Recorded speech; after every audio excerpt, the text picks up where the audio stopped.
Sorry பாப்பா, நான் ரோட்ல சேர் இருந்ததையும் கவனிக்கல, அந்த சேர் உங்க மேல பட்டதையும் நான் கவனிக்கல. சாரி. சாரி பூரி குப்பை தொட்டி லாரி. உங்க சாரி யாருக்கு வேணும்? எங்க அம்மாவோட அழகான சாரி டர்ட்டி ஆயிடுச்சு தெரியுமா? ரோட்ல சார் இருந்தா பக்கத்துல வரவங்க மேல அடிச்சிட கூடாதுன்னு ஸ்லோவா போகணும் அங்கிள். இது உங்களுக்கு யாரும் சொல்லி தரலையா? அவங்க சொல்லலைனாலும் உங்களுக்கே தெரிய வேணாமா? உங்க இஷ்டத்துக்கு சருபுருன்னு ஸ்பீடா போவீங்களா? நீ ரொம்ப கியூட்டா பேசுறியாடா. நீ பேசினா கேட்டுக்கிட்டே இருக்கணும் போல இருக்கே. ஐஸ் வைக்கிறதுல எனக்கு பிடிக்காது. அச்சச்சோ, இது ஐஸ் எல்லாம் இல்லம்மா, நான் நிஜமா தான் சொல்றேன். You are so cute.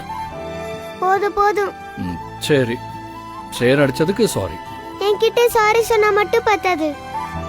என் மேல சேர் பட்டதை விட என் அம்மா மேலதான் சேர் அதிகமா பட்டுச்சு. ஓ, அதனால என் அம்மா கிட்டயும் சாரி கேட்கணும். சரிடா, உன் அம்மா கிட்டயும் நான் சாரி கேட்டது